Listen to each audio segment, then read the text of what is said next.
morning, dear listeners. Myself, Dr. Sunana Tiwari, Faculty of Commerce from Institute of Excellence in Higher Education.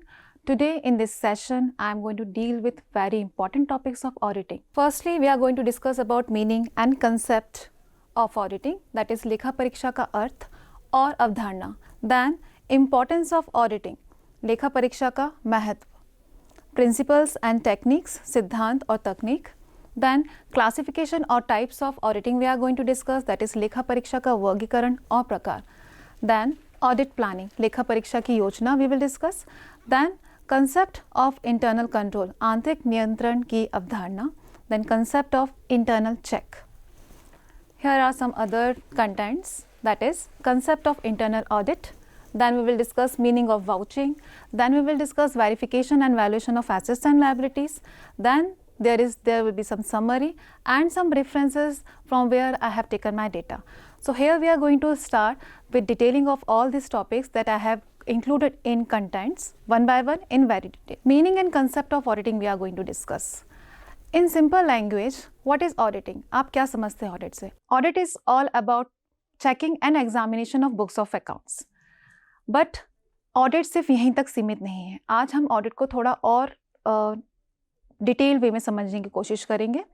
The term audit is derived from the word audit. जैसा कि हम यहाँ देख सकते हैं, ये जो टर्म ऑडिट है ये ऑडिट से लिया गया है. This term audit is taken from the word audit, जिसका मतलब होता है टू हियर, चीज़ों को सुनना समझना.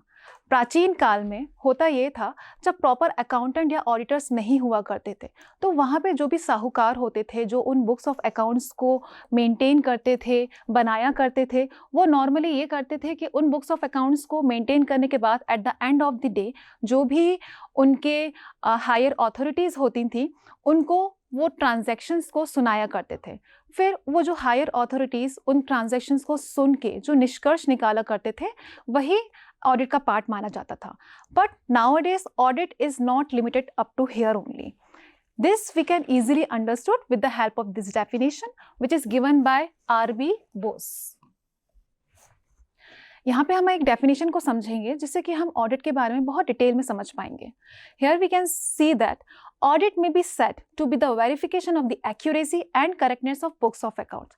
As usual, here also we are talking about the accuracy and verification of books of accounts, but it should be by an independent person. Now, अब बात ये आती है, who will be the independent person? Independent person is that kind of person जो कि उस particular institution में या ऑर्गेनाइजेशन पे किसी भी तरीके से डिपेंडेंट ना हो. इट मीन्स उसका जो स्टेटस हो वर्किंग का वो फुल्ली इंडिपेंडेंट हो, वो किसी भी तरीके से डिपेंडेंट ना हो उस ऑर्गेनाइजेशन पे. Else we can see here, और वो उस पर्टिकुलर जॉब के लिए क्या हो, क्वालिफाइड हो. He should be qualified enough for doing that particular job. Currently अगर हम क्वालिफिकेशन की बात करें for doing the work as an auditor in India is CA.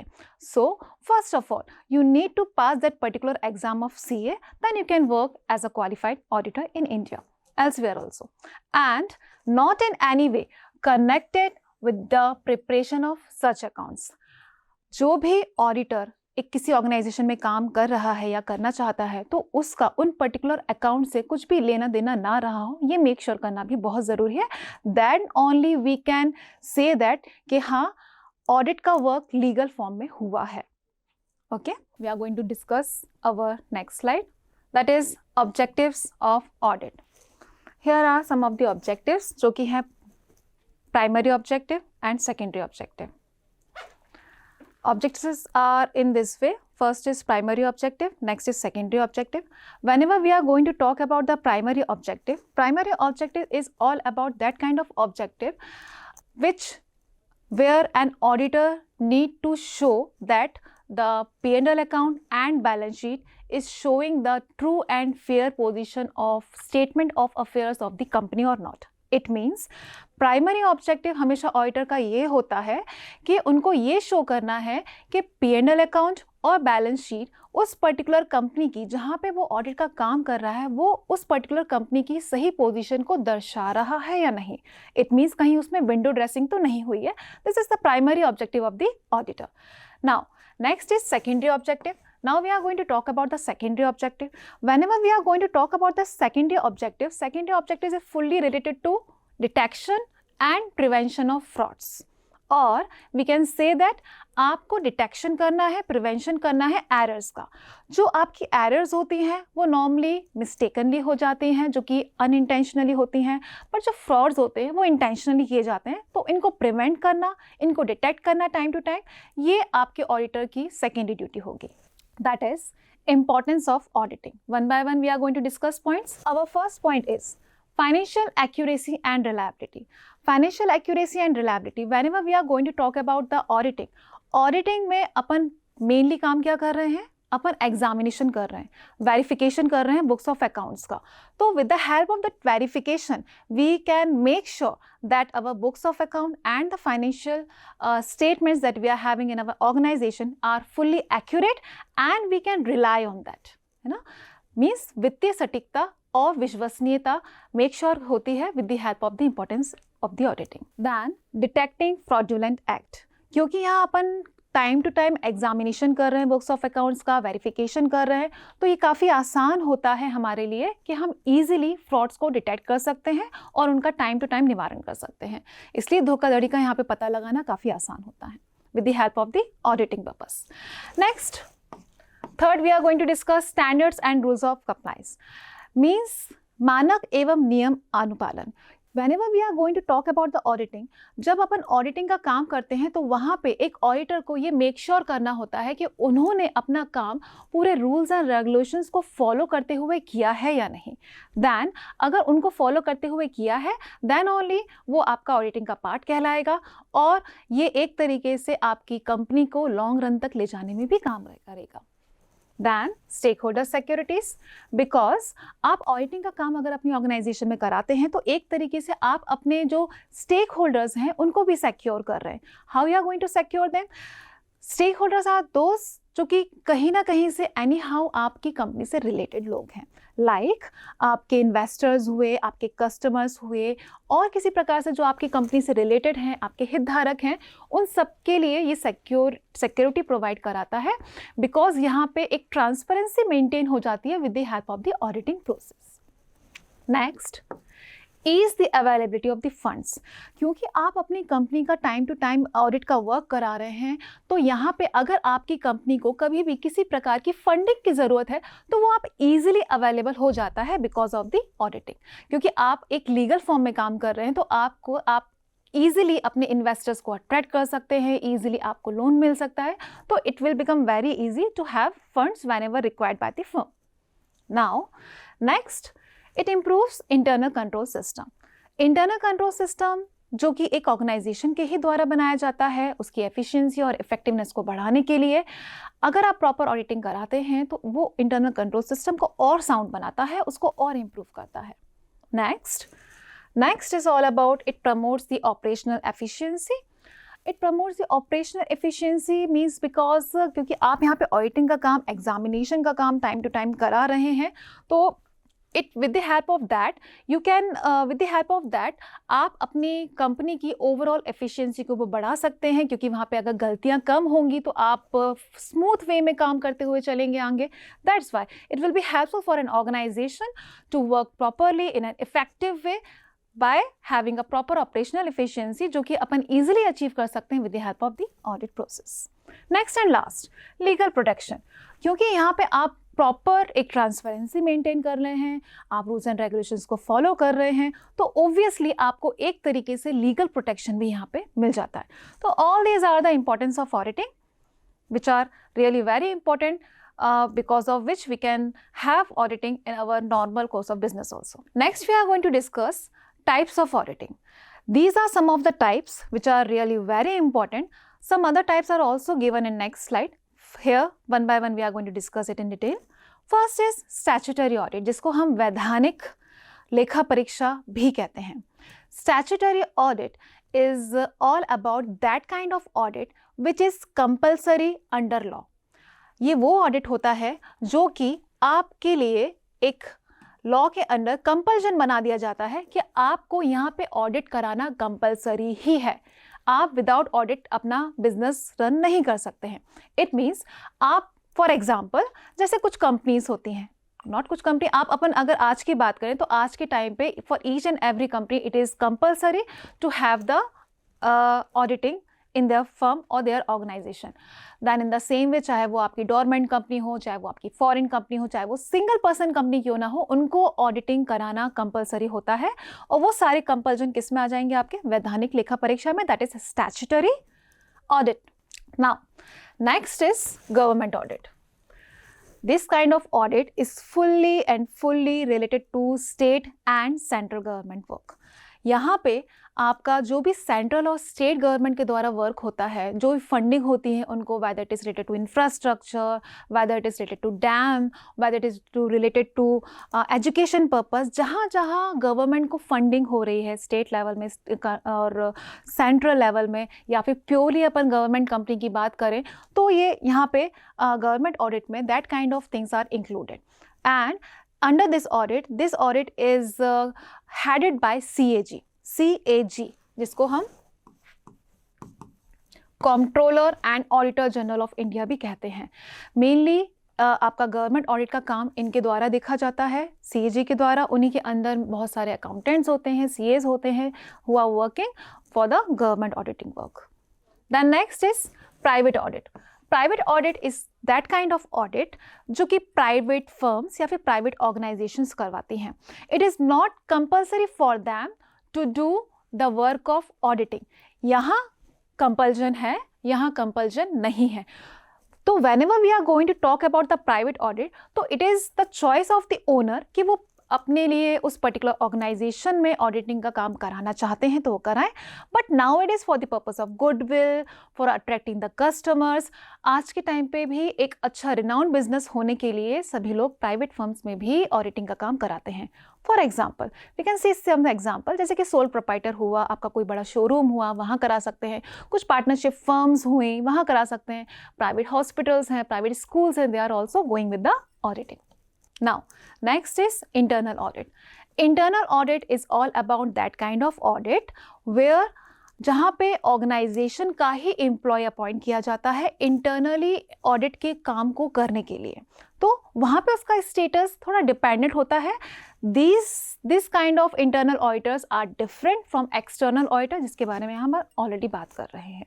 तो they need to work according to the guidelines of the organisation, क्योंकि वो उन्हीं के एम्प्लॉय के लिए, उन्हीं के ऑर्गेनाइजेशन के, उन्हीं के टर्म्स ऑफ एंगेजमेंट के अकॉर्डिंग उनको वर्क करना होता है. तो that will come under the category of internal audit.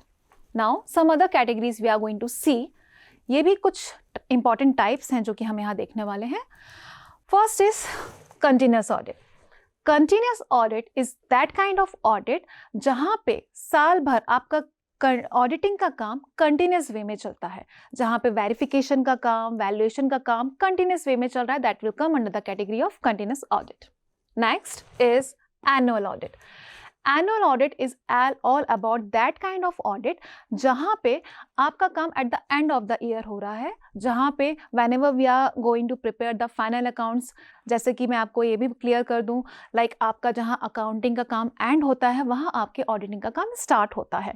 तो where the work whenever we are going to prepare the final accounts, तो at the end of the year annually audit का काम किया जाता है. तो ये under this category annual audit will come. Next is balance sheet audit.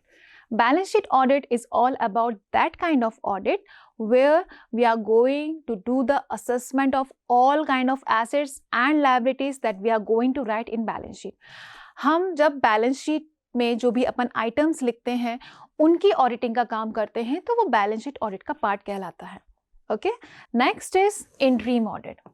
Interim audit is that kind of audit where there is not a time fixed for that kind of audit. वो आपका monthly भी हो सकता है, वो आपका quarterly भी हो सकता है, वो आपका हाफ ईयरली भी हो सकता है. It means whenever according to the requirement of the organization आप जब ऑडिटिंग का काम करवाते हैं तो that will come under the category of interim audit. Next is tax audit. Tax audit is all about that kind of audit where the verification and examination of books of accounts is done mainly which are related to the taxes. It means we need to see here कि भाई आपके जो income tax से related जो rules and regulations हैं, standards हैं, deductions हैं, you have taken the proper use of that और नॉट, आपने उनको प्रॉपर वे में यूज़ किया है, आपने उन डिडक्शंस का गलत तरीके से कुछ यूज़ तो नहीं किया है, तो it's all fully related to taxes which are decided by the income tax department. तो उनके रूल्स एंड रेगुलेशंस के अकॉर्डिंग, गाइडलाइंस के अकॉर्डिंग हमने अपना टैक्सेस का काम अपनी ऑर्गेनाइजेशन में किया है या नहीं, तो ये टैक्स ऑडिट के अंदर ईजिली वेरीफाई हो जाता है. तो these are some of the other important types of auditing. लेखा परीक्षा के कुछ प्रकार इस प्रकार थे. Principles of auditing. नाउ यहाँ कुछ सिद्धांत बतलाए गए हैं जिनको फॉलो करते हुए ऑडिटर अपना काम आसानी से इफेक्टिव वे में, एफिशिएंट वे में कर सकता है. So one by one we are going to discuss this points. First is planning. Whenever we are going to talk about the planning, वहाँ आपको योजनाएं बनानी होती हैं. इट मीन्स आपको जब एक ऑडिटर की तरह काम करना है तो आपको अपना काम को प्लान करना ज़रूरी है, उसके लिए योजना बनाने की ज़रूरत है. जब हम मैनेजमेंट में ये फंक्शन पढ़ते हैं, मैनेजमेंट में भी आपका पहला फंक्शन यही आता है that you need to plan first, then you can manage the things in a much better way. क्योंकि एज एन ऑडिटर आपके पास में एक लिमिटेड टाइम होता है और उस लिमिटेड टाइम के अंदर ही आपको अपना काम करके अपनी ऑर्गेनाइजेशंस के हेड को सौंपना होता है. तो you should plan first, then you need to move further. Then next is honesty. Whenever we are going to talk about the honesty, it should be in your attitude, it should be in your temperament कि भाई आपको ईमानदार होना बहुत ज़रूरी है अपने काम के प्रति. जैसे कि हमारे मोदी जी ने भी कहा है कि अगर CA, आज के टाइम के CA अगर अपना काम ईमानदारी से करना स्टार्ट कर दें तो बहुत हद तक फ्रॉड्स और स्कैम्स को उनकी शुरुआती ही दौर पे पकड़ा जा सकता है. That's why as an auditor ये आपकी ड्यूटी बनती है that you should be honest in any of the organisation wherever you are going. वहाँ पे अपना काम आपको ऑनेस्ट वे में करते हुए चलना है और इसको एक सिद्धांत की तरह फॉलो करना है for the sake of the society and for the sake of the country. Next principle is evidence. This is the very much important point. Evidence, because as an auditor आपको अपने पास में evidences को maintain करना, proofs को maintain करना बहुत ज़रूरी है. Evidences यहाँ पे क्यों important है? Because आज आप एक firm में या एक organization में as an auditor आप काम कर रहे हैं, but हो सकता है कि आप उस firm या organization को छोड़ के कल को कहीं और चले जाएंगे और अगर वहाँ कोई scam होता है, कोई fraud होता है और उस टाइम ड्यूरेशन में ऑडिटर कौन अपॉइंट था ये देखा गया तो किसका नाम आएगा? आपका नाम आएगा. Therefore, आपके पास में अपने काम से रिलेटेड एविडेंसेस होना बहुत ज़रूरी है और आप अपने काम को क्लैरिफाई या फिर रेक्टिफाई कैसे कर पाएंगे? With the help of the vouchers and evidences. Therefore, आपके पास में सारे एविडेंसेस आपके साथ होना एज एन एसेट बहुत ज़रूरी है. Next is disclosure. Now disclosure is all about, क्योंकि आप अपनी किसी ऑर्गेनाइजेशन में वर्क कर रहे हैं एज एन ऑडिटर तो आपको उस पर्टिकुलर ऑर्गेनाइजेशन के बारे में सारे सीक्रेट्स पता है. तो what is your duty is not to disclose that important terms in front of any of the third party. आपको किसी भी थर्ड पार्टी के सामने उन चीज़ों को डिस्क्लोज नहीं करना है which is actually very important.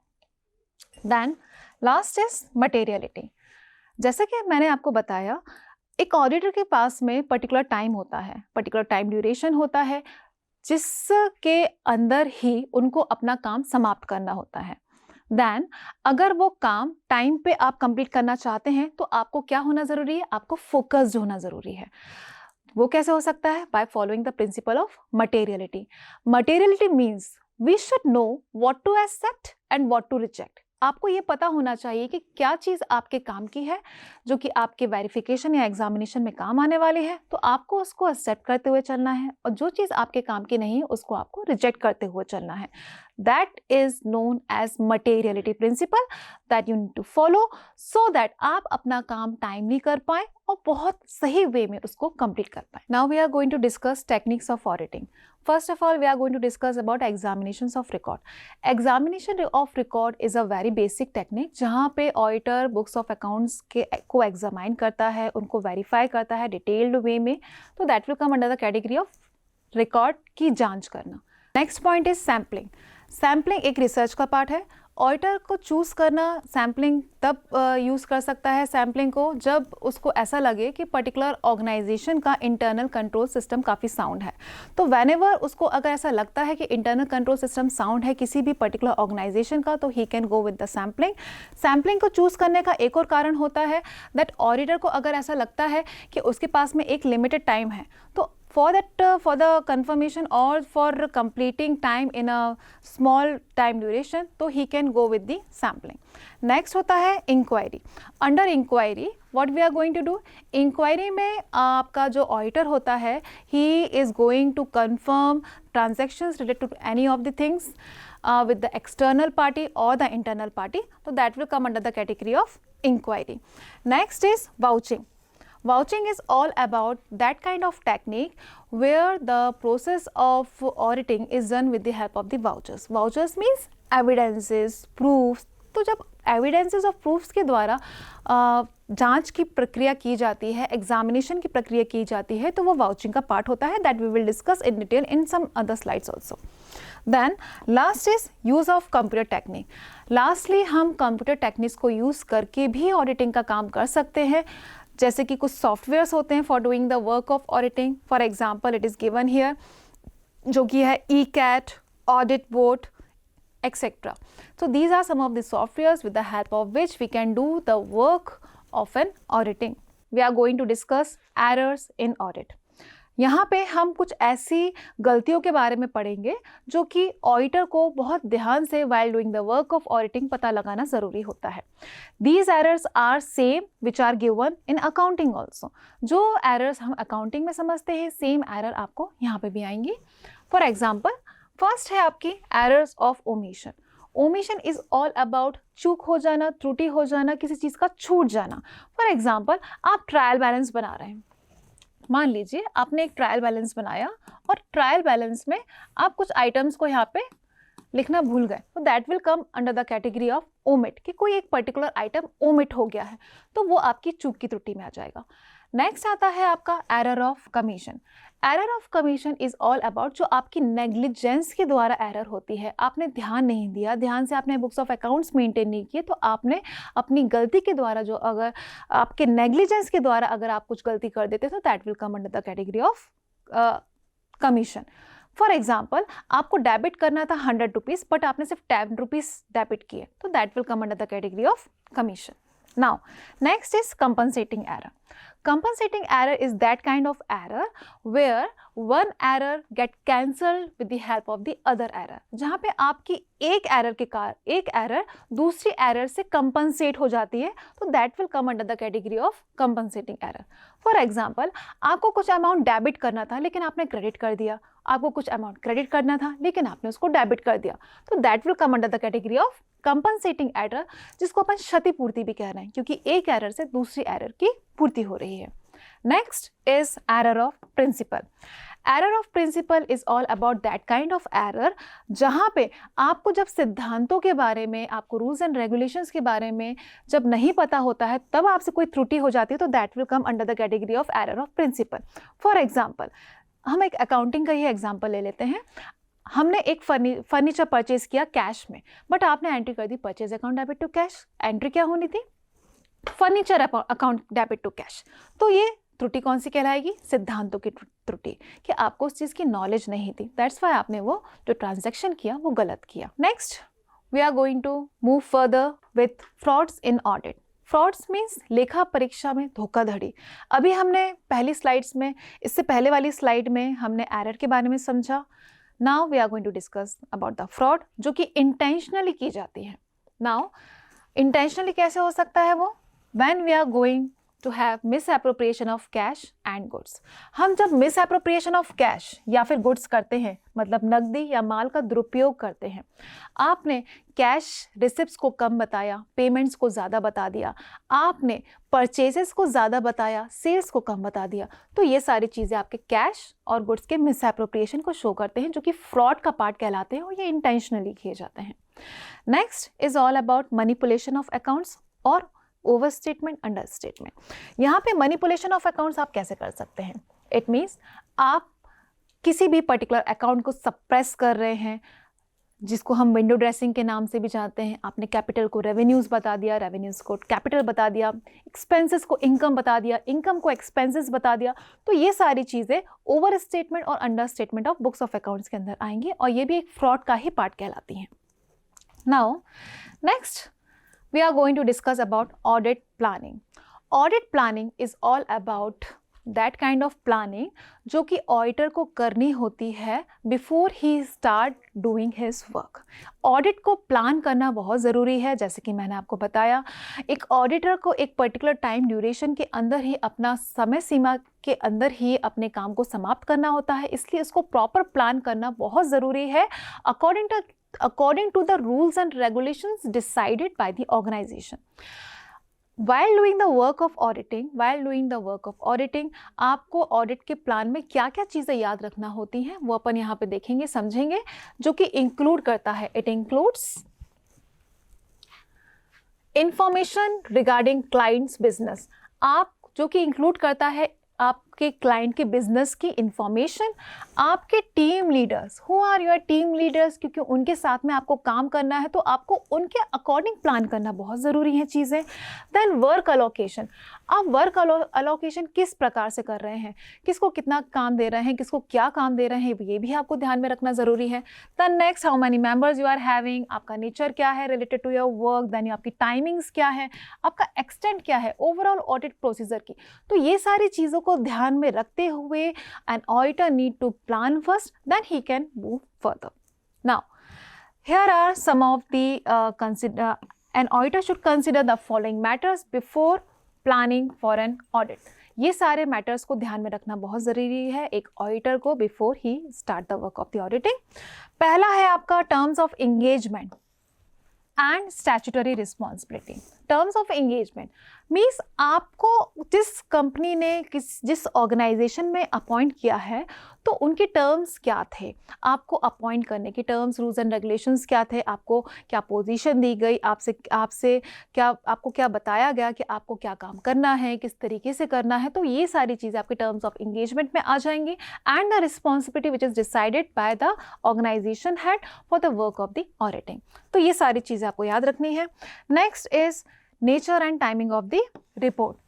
What should be the nature of the report? जैसे कि मैं आपको बता दूं, एज एन ऑडिटर अगर आपको काम करना है तो एट लास्ट में आपको एक रिपोर्ट सबमिट करनी होती है to the head of the department और द ऑर्गेनाइजेशन हेड जिन्होंने आपको अपॉइंट किया है, उनको आपको एक रिपोर्ट भी सबमिट करनी होती है। तो उस रिपोर्ट का नेचर क्या होगा and at what time you need to submit that particular report and what characteristics should be there in that particular report. तो वो सारी चीज़ें आपको यहाँ पे ध्यान रखना बहुत ज़रूरी है सो दैट वो ईजिली कम्युनिकेट हो सके to the authorities who require that particular report. Now, next point we are going to discuss is accounting policies followed by the enterprise and change in those policies. Because as an auditor, अगर आप कुछ plan कर रहे हैं कि आपको उस particular organisation में ऑडिट का काम किस तरीके से करना है, तो आपको उस पर्टिकुलर ऑर्गेनाइजेशन से रिलेटेड रूल्स एंड रेगुलेशंस को सही वे में जानना और समझना बहुत ज़रूरी है। Because in every organisation different kind of rules and regulations are followed और according to that you need to fulfill that particular requirement also. Therefore, आपको अकाउंटिंग पॉलिसीज जानना ज़रूरी है और उस पर्टिकुलर एंटरप्राइज की भी रूल्स एंड रेगुलेशंस को जानना बहुत ज़रूरी है। Next is fourth point, that is effect of new accounting and auditing requirements. अगर आपको ऐसा लगता है while doing the work of auditing आप को कुछ न्यू रिक्वायरमेंट अगर उस पर्टिकुलर टाइम ड्यूरेशन में आ गई है या फिर कोई अपग्रेडेशन आ गया है अकाउंटिंग रूल्स एंड रेगुलेशन या पॉलिसीज़ में, तो आपको उसको अपने प्लान में सब मर्ज करना बहुत ज़रूरी है ताकि आप उसके अकॉर्डिंग काम कर सकें। Then last is identification of significant audit areas. आपको ये भी पता करना ज़रूरी है कि आपको किन ऑडिट एरियाज में ज़्यादा फोकस करना है। लाइक आपको लगता है किसी पर्टिकुलर ऑर्गेनाइजेशन में कोई पर्टिकुलर एरिया में आपको ज़्यादा फोकस करना है फॉर ऑडिटिंग, या फिर आपको वहाँ पे ज़्यादा एग्जामिनेशन का काम करना है, चाहे वो टैक्सेस से रिलेटेड हो, चाहे वो मैनेजमेंट से रिलेटेड हो, चाहे वो कॉस्ट से रिलेटेड हो, तो आपको उसके अकॉर्डिंग यहाँ पे उसकी रिक्वायरमेंट को फुलफिल करना बहुत ज़रूरी है। Now this is the assessment time. First question, explain the concept of independence in auditing.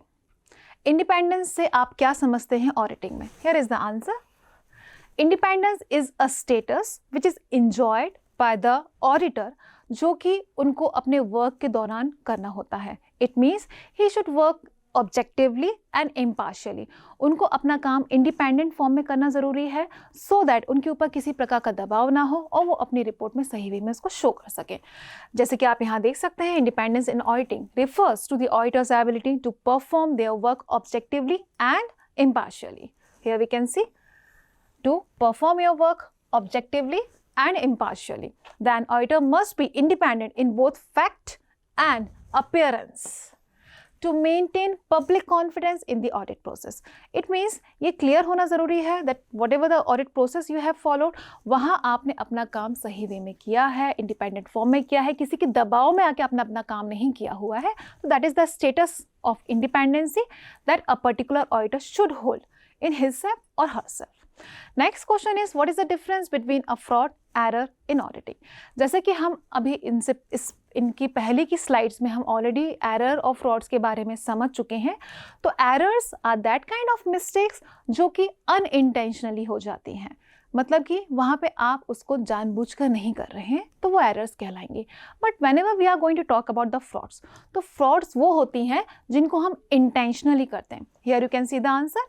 Frauds involve intentional. जो फ्रॉड्स होती हैं वो आपकी इंटेंशनल होती हैं और आपकी जो एरर्स होती हैं वो आपकी अनइंटेंशनल होती हैं. Here you can see. तो all these are the categories, difference between errors and frauds. Next is recap of all above discussed topics.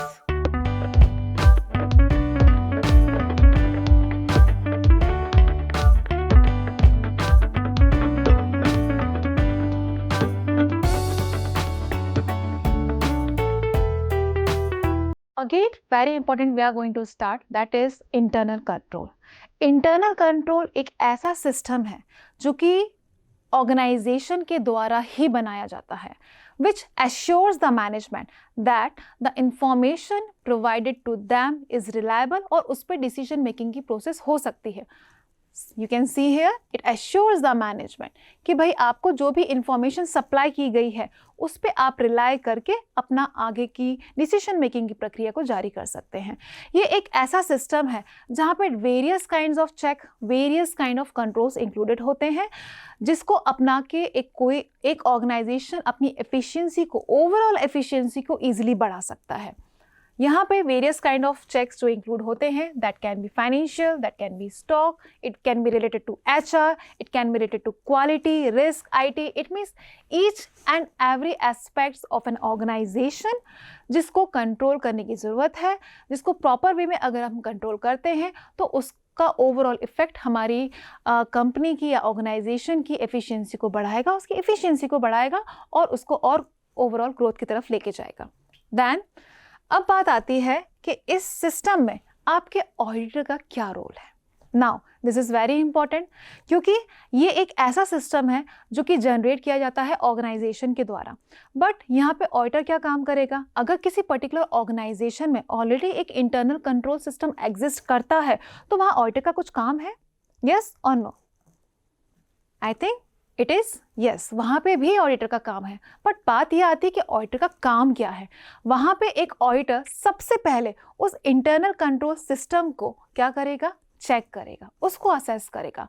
क्योंकि because it is not compulsory कि एज एन ऑडिटर आपको हर organisation में एक proper internal control system मिले. It is not compulsory.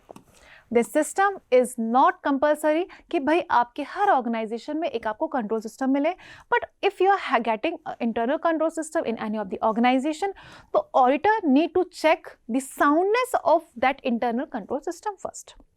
Then अब बात आती है आगे की कि भाई अब ऑडिटर आगे क्या करने वाला है. अगर उन्होंने आपके इंटरनल कंट्रोल सिस्टम की साउंडनेस को चेक कर लिया है, then what he need to do. अब उसको ये देखने की ज़रूरत है कि आपका इंटरनल कंट्रोल सिस्टम अगर साउंड है तो उनको अपनी ऑडिटिंग की कौन सी टेक्निक को यूज़ करना है. इन सिंपल वर्ड्स, अगर आपके इंटरनल कंट्रोल सिस्टम की साउंडनेस बेटर है तो what you can do, you can go with the sampling. जैसे कि मैं आपको बता दूं, we have already learned about the sampling method. ये हमने सैम्पलिंग टेक्निक के बारे में पहले ही पढ़ चुके हैं। जब आपके पास में एक लिमिटेड टाइम हो, जब आपको लगे कि आपका इंटरनल कंट्रोल सिस्टम साउंड है, आपकी जो ऑर्गेनाइजेशन है वो सही वे में वर्क कर रही है, तो we can rely on the test checking और the sampling method which can be easily opted by the auditor if he can rely on the soundness of the internal control system. But on the other hand, अगर आपको लगता है कि internal control system sound नहीं है, then what you need to do? आपका काम यहाँ पे बढ़ने वाला है। एज एन ऑडिटर आपको अपनी यहाँ पे टेक्निक चेंज करनी होगी। Then you need to perform detail examination and verification of books of accounts. So it's all depend on the internal control system कि अगर आपका इंटरनल कंट्रोल सिस्टम साउंड है तो आप उस पर रिलाई करके अपना काम आसान बना सकते हैं। बट अगर आपका इंटरनल कंट्रोल सिस्टम साउंड नहीं है तो यहाँ पे आपको अपना काम बढ़ा के चेंज करके, अपनी टेक्निक को चेंज करके आपको अपना पूरा जो वेरिफिकेशन का काम है, एग्जामिनेशन का काम है, वो आपको पूरा डिटेल में करना होगा। Now here are some of the objectives which a particular internal control system can have. First is efficient and orderly conduct of accounting transaction. Internal control system ये एश्योर करता है कि आपका जो भी अकाउंटिंग ट्रांजैक्शन है उसका कंडक्ट प्रॉपर ऑर्डर में और सही वे में, एफिशिएंट वे में हुआ है या नहीं, ये आपका इंटरनल कंट्रोल सिस्टम एश्योर करता है। Next is again very important, जो हम ऑलरेडी बहुत बार देख चुके हैं, that is prevention and detection of error and frauds. With the help of proper internal control system बहुत हद तक हम अपने एरर और फ्रॉड्स को शुरुआती तौर में ही रिमूव कर सकते हैं। Next is ensuring accuracy, reliability and completeness. With the help of proper internal control system, we can assure that our work is fully complete, fully efficient and reliable, in which we can do the work of the decision making process. Next is to encourage and measure how far the policy of the business is being implemented.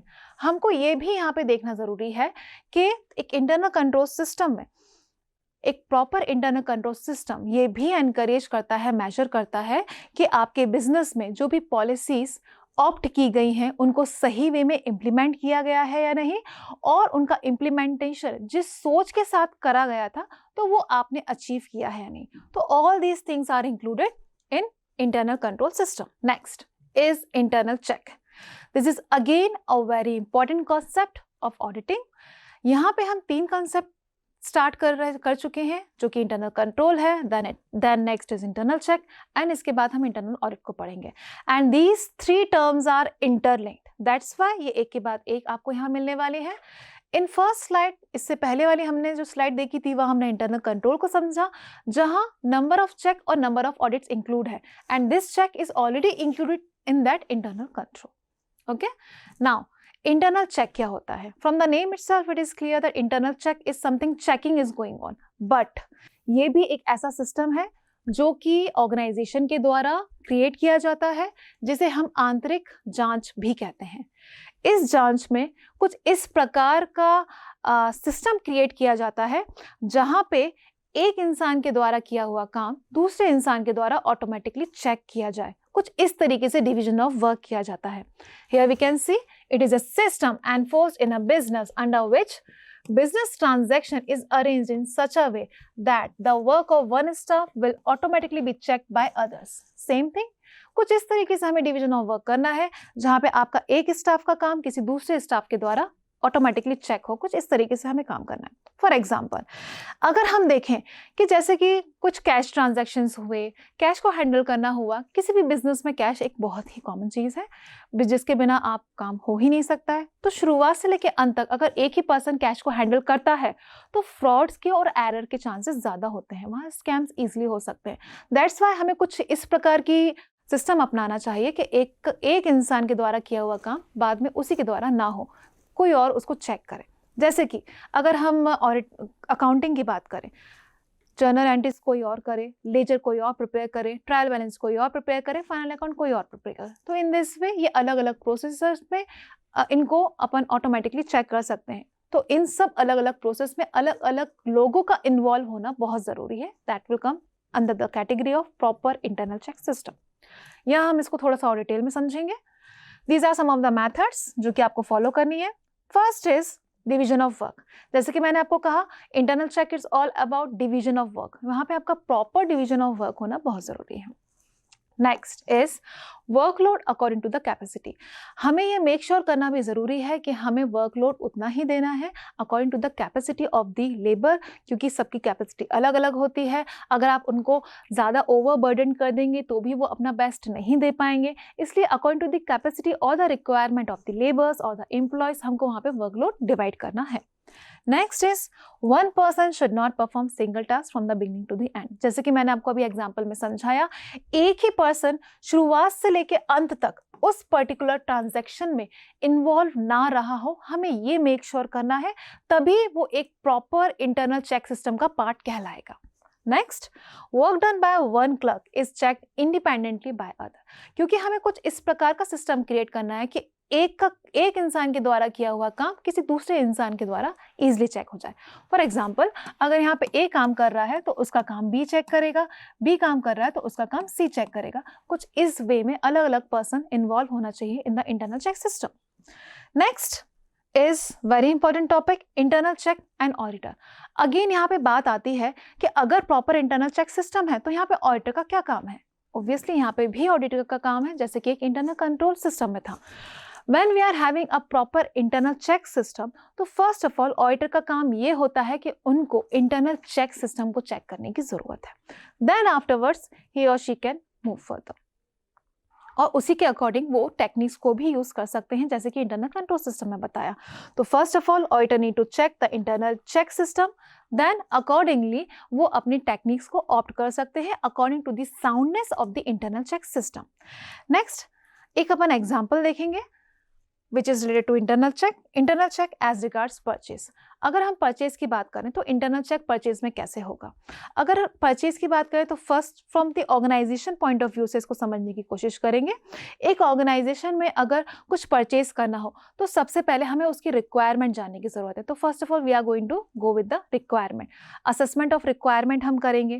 Then assessment of requirement के लिए आपके different types of departments होंगे, उन departments के जो भी heads होंगे उनसे उस रिक्वायरमेंट को फॉरवर्ड करवाया जाएगा।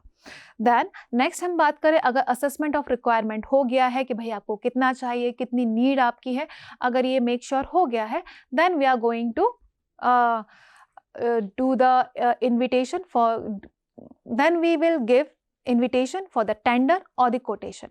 then according to the requirement आपका जो भी टेंडर होगा, कोटेशन होगा, जो भी अपन को रिलायबल लगता है, अट्रैक्टिव लगता है, देन अपन उसको एक्सेप्ट करेंगे, ऑर्डर को प्लेस करेंगे। देन उस ऑर्डर को प्लेस करने की जो रिसिप्ट है वो आपके गोडाउन में भी जाएगी, आपके प्रोडक्शन डिपार्टमेंट में भी जाएगी, जहाँ जहाँ से रिक्वायरमेंट आई है वहाँ वहाँ वो जो रिसिप्ट को भेजा जाएगा। देन उन पर्टिकुलर रिसिप्ट को हम अकाउंट्स डिपार्टमेंट में भेजेंगे, सो दैट आपका जो पेमेंट से रिलेटेड जो भी चीज़ें हैं वो सब सेटल हो जाए। It means many parties are involve in this only purchase transaction. तो यहाँ पे जब हमने internal check as regard purchase की बात करी तो परचेज से रिलेटेड जितनी भी रिलेटेड पार्टीज हैं उन सब से रिलेटेड हमें इंटरनल चेक सिस्टम को फॉलो करना ज़रूरी है। वहाँ पे हम परचेज से रिलेटेड जितनी भी रिलेटेड पार्टीज होंगी उनका इंटरनल चेक करेंगे, उनको वेरीफाई करेंगे कि वहाँ पे प्रॉपर वे में परचेज का जो प्रोसेस है उसको फुलफिल किया गया है या नहीं। तो this is the example of internal check. Now next we will move further with the internal audit, that is the third concept जो कि मैंने आपको बताया। इंटरनल ऑडिट को हम आंतरिक लेखा परीक्षा के नाम से भी जानते हैं। जैसे कि हमने जब टाइप्स ऑफ ऑडिट पढ़े थे वहाँ पे भी हमने इंटरनल ऑडिट को डिस्कस किया है। देन आपका जो इंटरनल ऑडिट होता है, internal audit is all about that kind of audit which is done by the employ of the company itself. जो कि आप देख सकते हैं ये जो ऑपरेशंस हैं वो विद इन द बिजनेस ही किए जाते हैं बाय अ स्पेशली डिजाइंड और असाइंड स्टाफ। ये आपके स्पेशली जो असाइंड स्टाफ होते हैं जिनको उस पर्टिकुलर ऑर्गेनाइजेशन के ऑडिटिंग के काम के लिए ही रखा जाता है, तो that will come under the category of internal audit. ये एक इंडिपेंडेंट स्टेटस को एंजॉय नहीं करते हैं क्योंकि इनको अपॉइंट ऑर्गेनाइजेशन के द्वारा ही किया जाता है। नाउ इसको हम थोड़ा और डिटेल में समझेंगे with the help of the objectives of the internal audit, जो कि कुछ इस तरीके से हैं। To verify the correctness and authenticity of financial and statistical records. क्योंकि इंटरनल ऑडिट में आपका जो ऑडिट का काम है वो आपके ही एम्प्लॉय के द्वारा हो रहा है, तो ओब्वियसली ईयर ईयरली आपके नॉर्मल कोर्स ऑफ बिजनेस के साथ साथ में वेरिफिकेशन और एग्जामिनेशन का काम कंटिन्यूस वे में चल रहा है. दैट्स वाई यहाँ पे वेरीफाई करना करेक्टनेस को और ऑथेंटिसिटी को बहुत आसान है, mainly of financial and statistical records को. Then next is to facilitate early detection and prevention of error and frauds. क्योंकि यहाँ पे इंटरनल ऑडिट का काम चल रहा है, यहाँ पे आप वेरीफाई कर रहे हैं चीज़ों को टाइम टू टाइम पे, तो यहाँ पे आप क्या कर सकते हैं, ईजिली अर्ली डिटेक्शन कर सकते हैं एरर का और फ्रॉड्स का. अर्ली डिटेक्शन क्यों ज़रूरी है? अर्ली डिटेक्शन अगर आप करते हैं तो आप ईजिली उसको टाइमली चीज़ों को सुधार सकते हैं, उन पर निष्कर्ष निकाल सकते हैं और उसको लंबे समय तक, लॉन्ग रन तक बिजनेस में रहने से रोक सकते हैं. Next is to review the system of internal check. Whenever we are going to talk about the internal audit, तो सबसे पहले आपको वहाँ पे internal check system को भी review करना ज़रूरी है, क्योंकि if we are having a proper internal check system, then the work of internal audit will become more easy. Therefore, we need to review the internal check system also, जो कि अपन ने इससे पहली वाली स्लाइड में डिस्कस किया था. Next is to ensure standards accounting practices. आपको ये इंश्योर करना है that while doing the work of the auditing, या फिर आपके जो भी ऑर्गेनाइजेशन में अकाउंटिंग प्रैक्टिसेस को फॉलो किया जाता है, जो भी रूल्स एंड रेगुलेशंस को फॉलो किया जा रहा है, वो आपके स्टैंडर्ड अकाउंटिंग प्रैक्टिसेस के द्वारा किए जा रहे हैं या नहीं, ये भी आपको यहाँ पे इंश्योर करना है. Then next and last is to make special investigation if needed. जैसे कि मैंने आपको बताया, जहाँ पे अकाउंटिंग का काम खत्म होता है, ऑडिटिंग का काम स्टार्ट होता है, और जहाँ पे ऑडिटिंग का काम खत्म होता है, वहाँ पे आपका इन्वेस्टिगेशन का काम स्टार्ट होता है. बट जैसे कि यहाँ लिखा हुआ है if needed, investigation is not needed in every place, but yes, जैसे कि हमें सुनने में आता है कि कहीं कुछ पर्टिकुलर कंपनीज में फ्रॉड्स हो रहे हैं, स्कैम्स हो रहे हैं. For example very famous Harshad Mehta कांड हुआ, आपका किंगफिशर से रिलेटेड कांड हुए, तो वहाँ पे आपकी ऑडिटिंग के बाद में इन्वेस्टिगेशन की प्रोसेस ही की जाती है, जो कि ऑडिटिंग के बाद में की जा सकती है. तो अगर ऑडिटिंग के बाद में भी कुछ वेरिफिकेशन या एग्जामिनेशन हो रहा है, तो that will come under the category of investigation according to the need of the organization. In next slide, we are going to discuss again about the vouching, which is very important topic. जैसे कि हमने इसको एक technique में भी पढ़ा था. This is the part of technique also. Vouching consists of comparing entries in the books of accounts to documentary evidences. Vouching एक ऐसी टेक्निक है with the help of which we are doing the work of auditing, but with the help of the documentary evidences. मैंने आपको बताया what are documentary evidences. Documentary evidences आपके लिए एक asset है, क्योंकि जब भी आप अपना काम कर रहे हैं या फिर कुछ एक्सप्लेनेशन दे रहे हैं या फिर कहीं कुछ चेंज कर रहे हैं एज एन ऑडिटर, तो आपके पास में उसका प्रॉपर प्रूफ होना, प्रॉपर वाउचर होना, उससे रिलेटेड कुछ ना कुछ एविडेंसेस होना बहुत ज़रूरी है. और जब आप इनके थ्रू अपना काम करते हैं, तो that will come under the category of vouching. Here we can see it again. Vouching consist of comparing entries. Entries mean that kind of transactions, लेन देन के जो भी ट्रांजेक्शंस हुए, एंट्रीज हुए in the books of accounts that we are going to record with documentary evidences in support thereof. In support thereof आपके पास में हर उस एंट्री का जो कि आपके बुक्स ऑफ अकाउंट्स में रिकॉर्डेड है, उससे रिलेटेड उनको सपोर्ट देते हुए एविडेंसेस होना ज़रूरी है. और अगर ऐसा होता है तो that will come under the category of proper vouching. Next is objectives of vouching. Vouching के ऑब्जेक्टिव्स क्या हो सकते हैं? Here are some of the objectives. Proper evidences, क्योंकि हम जहाँ वाउचिंग की बात कर रहे हैं, vouching is all about doing the work with the help of the evidences. That's why you should have proper evidences if you are going to perform the technique of vouching while doing work as an auditor. Next is not to record fraud transaction. Fraud transaction को आपको record नहीं करना है, क्योंकि आप vouching की technique में evidences को यूज कर रहे हैं. तो आपके पास में अगर प्रूफ नहीं होंगे और आप किसी ट्रांजैक्शन को रिकॉर्ड कर लेते हैं, तो that will come under the category of fraud transaction. Okay, तो देयरफॉर अगर आप चाहते हैं कि आपके सारे ट्रांजैक्शंस लीगल फॉर्म में हो, तो you should have evidences in support thereof. Next is ensure that all business transactions have been recorded. आपको यहाँ पे ये ensure करना है कि बिजनेस के सही सारे transactions सही वे में रिकॉर्ड हो गए हैं या नहीं. You need to ensure that all the business transactions of that particular organization where you are working as an auditor is recorded properly or not. Next is transactions have been authenticated by a responsible or the authorized person. आपको ये भी make sure करना है कि आपके जो भी transactions हैं वो ऑथेंटिकेट हो चुके हैं किसी रिस्पॉन्सिबल पर्सन के द्वारा, या फिर किसी ऑथराइज्ड पर्सन के द्वारा जिसको उसकी नॉलेज है। तो ये भी आपको यहाँ पे मेक श्योर करना ज़रूरी है, क्योंकि वो ही इन चीज़ों को जांच कर पाएगा दैट पर्टिकुलर ट्रांजैक्शन जिसके सपोर्ट में कोई एविडेंस दिया गया है, कोई प्रूफ दिया गया है, वो उससे रिलेटेड है भी या नहीं। अगर उसको नॉलेज नहीं होगी तो फिर उसको चेक करने का कुछ मतलब भी नहीं बनता है। Now we are going to see example of vouching which is related to cash transaction. First of all, अगर आप वाउचिंग प्रोसेस कर रहे हैं कैश ट्रांजैक्शंस की, तो आपको सबसे पहले इंटरनल चेक सिस्टम को तैयार करना ज़रूरी है, and you need to check the internal check system also as an auditor.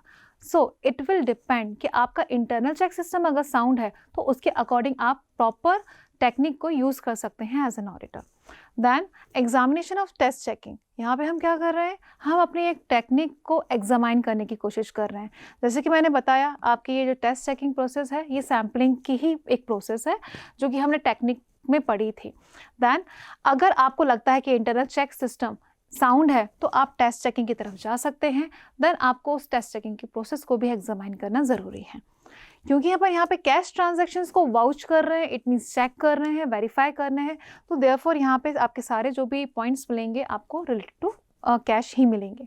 Next what we will do, we will compare cash book with the rough cash book. यहाँ पे हम क्या कर रहे हैं, अपन जब भी ट्रांजैक्शंस को मेंटेन करते हैं तो हमारे पास में एक रफ बुक भी होती है और एक मेन बुक भी होती है।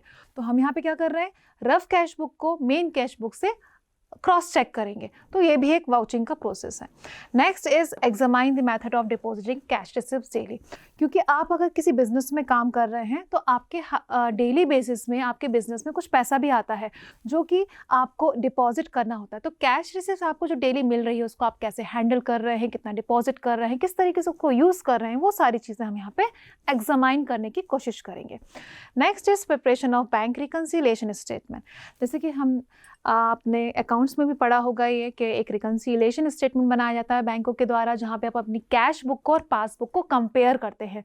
यहाँ पे हम क्या करेंगे, we are going to compare our cash book with the passbook that we are having in our banks also। तो उसको अपन रिकन्सिलिएशन स्टेटमेंट बोलेंगे और यहाँ से आपकी क्रॉस चेकिंग होगी आपकी कैश बुक की और पासबुक की। The next is verification of cash in hand. अब हमें क्या करना है कि आप अपने हाथ में कितना पैसा रख रहे हैं, means kind of working capital, how much you are using, आप डेली बेसिस में कितना पैसा अपने पास में बचा के रख रहे हैं आपके लेबर्स को देने के लिए या फिर डे टू डे एक्सपेंसेस को मीट करने के लिए। तो वो सारी चीज़ें आपके कैश इन हैंड में आ जाएंगी, तो उसको भी हमें यहाँ पे वाउच करना ज़रूरी है। नेक्स्ट आपका आता है ensuring proper control of receipts and payments book, because whenever we are going to talk about the cash and cash book, तो वहाँ पे रिसिप्ट्स और पेमेंट्स के ही आपको साइट मिलेंगे, रिसिप्ट्स एंड पेमेंट्स। तो आपकी कितनी रिसिप्ट्स हो रही हैं, कितनी पेमेंट्स हो रही हैं, आपने प्रॉपर रिसिप्ट्स को रिकॉर्ड किया है या नहीं, और उनको आपने कैसे वाउच किया है। फॉर एग्जाम्पल, आपने फर्नीचर परचेज किया, when you are going to purchase the furniture, तो आपको वहाँ पे भी एक मेमो मिलेगा, आपको एक वाउचर मिलेगा related to purchase of the furniture, कि आपने कितने रुपए का फर्नीचर खरीदा है, कौन से टाइप का खरीदा है, कौन सी कैटेगरी खरीदा है। तो वहाँ पे आपको उस पैसे को खर्च करने के लिए आपने क्या आपको उसके बदले में वाउचर मिला हुआ है, तो वो भी आपको यहाँ पे शो करना ज़रूरी है। इट मीन्स आपने रिसिप्ट्स अगर किया है तो उससे रिलेटेड वाउचर होना ज़रूरी है, अगर आपने पेमेंट किया है तो आपके पास में उससे रिलेटेड वाउचर भी होना ज़रूरी है। पेमेंट्स के बहुत सारे टाइप्स हो सकते हैं, रिसिप्ट्स के बहुत सारे टाइप्स हो सकते हैं। आपने कुछ सेल किया तो आपको रिसिप्ट्स हो जाएगा, अगर आपने कुछ खरीदा तो आपको उसका पेमेंट करना पड़ेगा, तो उससे रिलेटेड आपके पास में वाउचर्स होना बहुत ज़रूरी है। तो that will come under the category of vouching process and it's fully related to cash transaction. That's why I'm talking about the cash only. Now I'm going to discuss again very important topic of auditing, that is verification and valuation. Verification का मतलब होता है सत्यापन और valuation का मतलब होता है मूल्यांकन। In verification, what we are going to do is verify the assets and the liabilities of a particular company। यहाँ पे हम assets को सिर्फ इस तरीके से वेरीफाई नहीं करेंगे, इस तरीके से एग्जामाइन नहीं करेंगे कि बस उसके बुक्स ऑफ अकाउंट्स को चेक करके और एसेट्स के बारे में पता लगाना, बट यहाँ पे हम चीज़ों को, एसेट्स को और डिटेल में लेके जाएंगे। फॉर एग्जांपल, यहाँ पे हम एसेट्स के ओनरशिप के बारे में पता करेंगे, एसेट्स के एग्जिस्टेंस के बारे में पता करने की कोशिश करेंगे, उसके पोजेशन के बारे में पता करेंगे, और हम ये भी देखेंगे whether that particular asset is free from any kind of mortgage और नॉट। हो सकता है कि वो पर्टिकुलर एसेट को किस मॉर्गेज के फॉर्म में लिया गया हो, उसके पीछे कोई कैश हो, कैश रिमेनिंग हो, कोई चार्ज रिमेनिंग हो, तो वो सारी चीज़ें भी वेरिफिकेशन का पार्ट होती हैं। वैल्यूएशन में हम ये देखेंगे कि हमने किस प्रोसेस को फॉलो किया है, हमने कौन सी एसेट की प्राइस को बेस माना है, और हमने उस पर्टिकुलर वैल्यूएशन को करते हुए जनरली एक्सेप्टेड अकाउंटिंग रूल्स को फॉलो किया है प्रॉपर वे में या नहीं। तो all will come under the category of valuation. Now इसको हम थोड़ा डिस्कस डिटेल में करेंगे। वेरिफिकेशन के यहाँ पे कुछ टेक्निक्स हैं जिसको कि हम इंस्पेक्शन भी कह सकते हैं, ऑब्जर्वेशन भी कह सकते हैं और कंफर्मेशन भी बोल सकते हैं। First is inspection. इंस्पेक्शन में आप क्या करेंगे, as a auditor in inspection what you are going to do, आप उस पर्टिकुलर एसेट को जाके इंस्पेक्ट करेंगे, देखेंगे, फिजिकल उसका एग्जामिनेशन करेंगे कि भाई वो पर्टिकुलर एसेट सही जगह पे है या नहीं, जो बुक्स ऑफ अकाउंट्स में बताया गया है उस पर्टिकुलर उसका एग्जिस्टेंस वहाँ पे है या नहीं, तो वो आपका इंस्पेक्शन कहलाएगा, where you are going to have proper involvement in a physical form. Now observation is a kind of technique जहाँ पे आप चीज़ों को ऑब्जर्व करेंगे, आप खुद उसको ऑब्जर्व कर सकते हैं दूर से रह के, या फिर आप किसी पर्सन को अपॉइंट करेंगे for observing all the things going on. Then confirmation is all about confirming about the assets, whether they are having existence or not, with the help of the vouchers or the explanation or the proofs that we are having. Then next यहाँ पे कुछ objectives हैं verification के जो कि हम देखेंगे। First is to show correct valuation. जब हम वेरिफिकेशन करेंगे तो वेरिफिकेशन में भी हमको ये मेक श्योर करना बहुत ज़रूरी है कि हमने उसका सही वैल्यूएशन किया है नहीं। That's why verification is incomplete without valuation and valuation is incomplete without verification. Now next is to find out ownership. यहाँ पे क्योंकि हम वेरीफाई करना है तो आपको यहाँ पे उसकी ओनरशिप को वेरीफाई करना, फाइंड आउट करना बहुत ज़रूरी है। फॉर एग्जांपल बताया गया है दैट पर्टिकुलर एसेट किसी पर्टिकुलर कंपनी की है, बट वो पेपर्स में ही है, एक्चुअल में वो एग्जिस्टेंस में नहीं है, या फिर पेपर्स में बताया गया कि वो कंपनी में इस पर्टिकुलर एसेट की ओनर है, लेकिन वो ऐसा नहीं है, वो कोई और उस पर्टिकुलर आपकी एसेट का ओनर निकला। तो वो सब चीज़ें यहाँ पे वेरीफाई करना उसकी ओनरशिप से रिलेटेड बहुत ज़्यादा ज़रूरी है। Next is to find existence of assets. Again यहाँ पे हम क्या पता कर रहे हैं, अबाउट द एग्जिस्टेंस। बहुत बार हम देखते हैं, हम पेपर्स में भी पढ़ते हैं कि बहुत सारी चीज़ें सिर्फ पेपर में आती हैं, पेपर वर्क में होती हैं कंपनीज, लेकिन एक्चुअल में वो एग्जिस्टेंस होता नहीं है। पेपर्स में बहुत सारी चीज़ें बन चुकी होती हैं, जैसे कि गवर्नमेंट के द्वारा फंड्स दिए जाते हैं। करंट की न्यूज़ की बात करें अगर अपन, तो बहुत सारी लाइब्रेरीज़ के लिए भी गवर्नमेंट की तरफ से फंड गया था, लेकिन वहाँ पे वो सारी लाइब्रेरी सिर्फ पेपर में थी, एक्चुअल में उनका कोई एग्जिस्टेंस नहीं था। तो यहाँ पे उन एग्जिस्टेंस पता करना उन एसेट्स का बहुत ज़रूरी है। Next is to verify arithmetical accuracy. You need to verify the arithmetical accuracy of the particular transaction of that particular asset also, so that आप उसका proper way में valuation कर पाएँ। Next is to ensure that assets have been recorded. आपको ये भी ensure करना यहाँ पे बहुत ज़रूरी है कि आपने उस पर्टिकुलर एसेट को सही फॉर्म में रिकॉर्ड किया है या नहीं।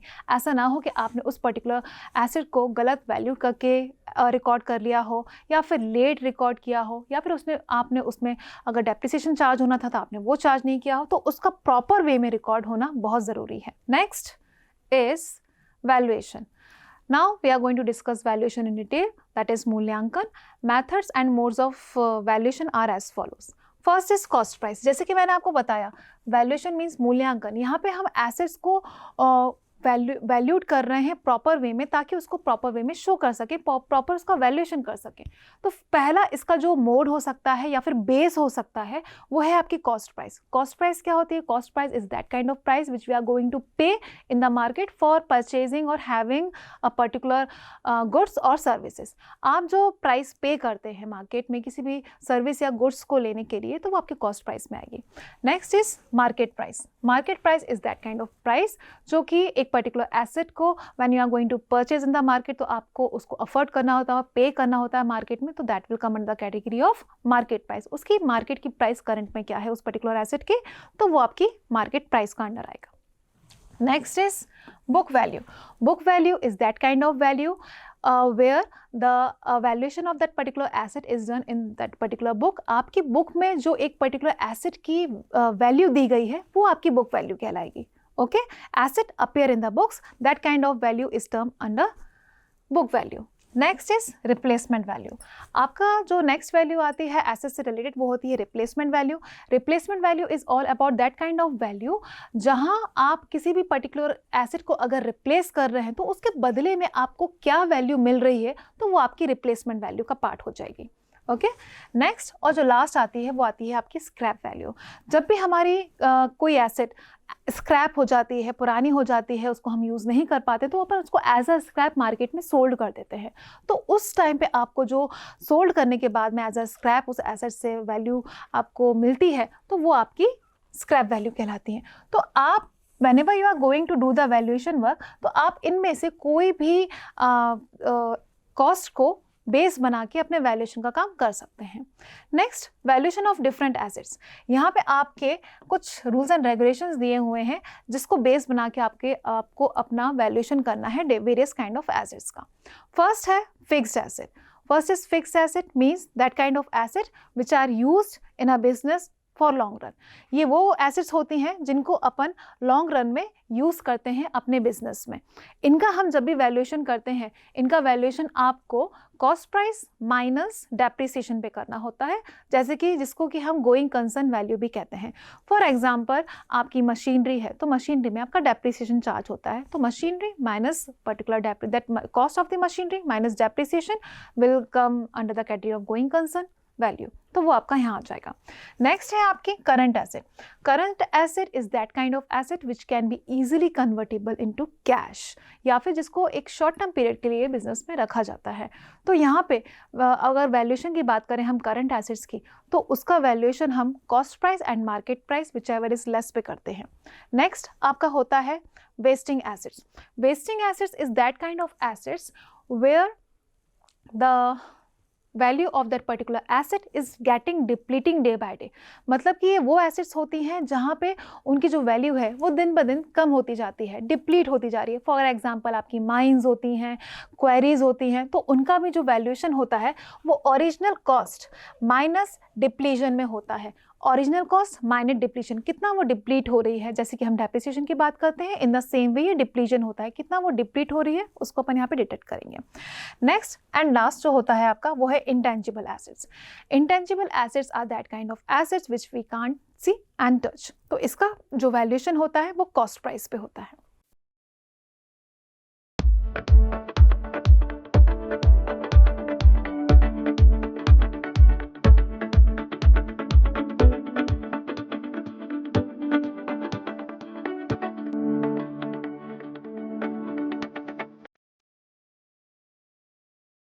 Now this is the summary that I have already included. Meaning, concept and importance of auditing I have discussed.